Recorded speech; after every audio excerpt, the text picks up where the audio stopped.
We're joined now by Fara Williams. You were one of our first guests on the sign-up show 2 years ago. Do you remember we gave you a sign name back then? Of course, of course. And we should say that it's because you're England's most capped player. That's why that's your sign name. So, the Premier League then, what are your overall feelings on this last season? Who impressed you the most? Of course, Liverpool. But I think Nottingham Forest, I know teams will say maybe they've had a disappointing season given the fact they fell out of the Champions League spot, but to think back the last 2 seasons fighting relegation and to finish in Europe, I think an amazing season.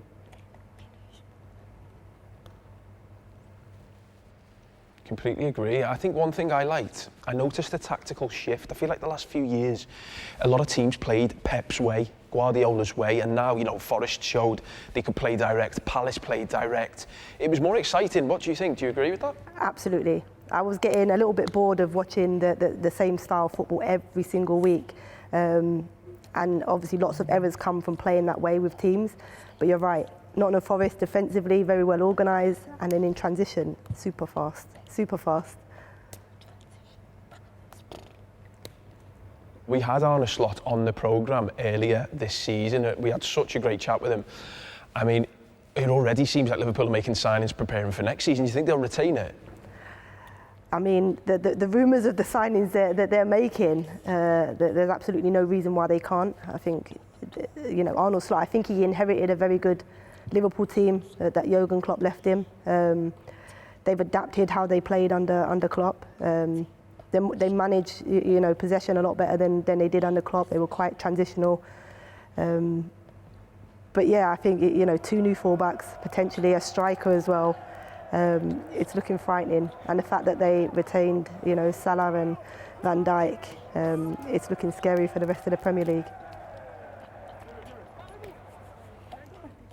Yeah, already looking forward to next season. Arsenal and Man City had disappointing seasons, trophyless seasons. They didn't really put on much of a title challenge. What do you think those teams need to do to improve next season? A lot.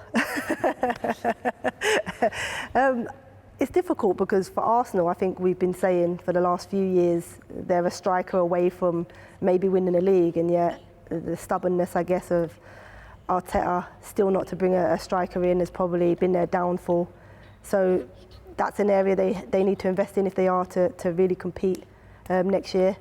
And of course, Man City, my prediction was for Man City to finish 3rd this year, and they did, so I got that part right. But they was on the decline. I think they was on the decline, an ageing team, so they needed, you know, freshening up, new ideas, I guess, some fresh legs. And I think that's something that Pep's identified and will change for next year.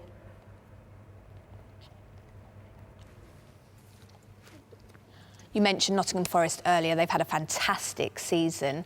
I'm sure they were quite disappointed to drop out of the Champions League spot, but do you think they'll do well in the Conference League? I think so. I think they will be disappointed because to be in the top 4 for as long as they were and to fall short towards the end of the season.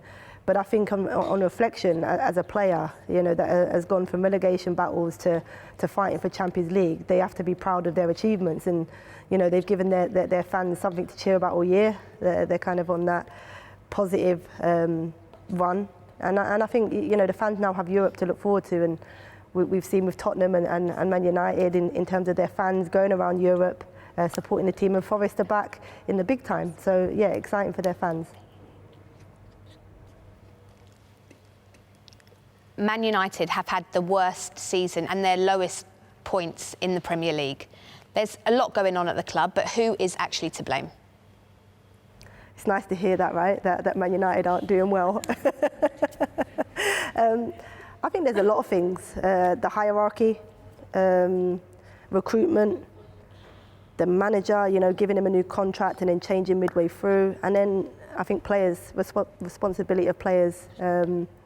Yes, there's been a lot of changes, things probably haven't gone their way, but ultimately these players are on the pitch to do a job, and I don't think they've performed to the levels that they should have, you know, certainly representing Manchester United. So the players have been disappointed in my opinion.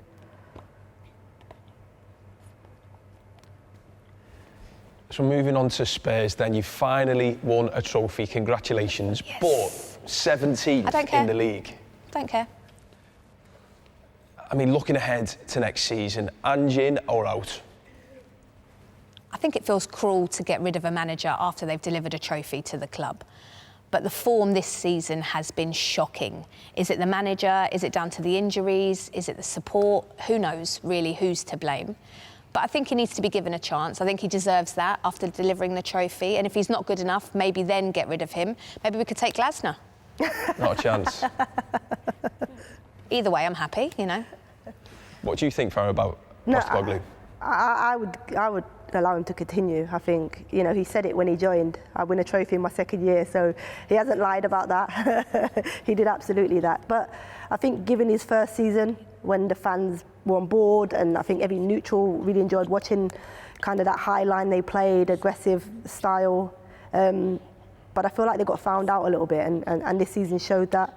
And with the injuries and not being prepared to adapt in games, probably cost him the position in the league.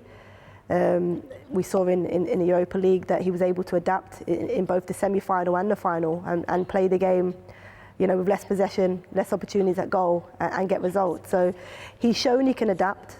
I think with the injuries back next season, and if Daniel Levy gives him a little bit of cash to spend, I think he could do a good job at Tottenham. So I would keep him on for sure.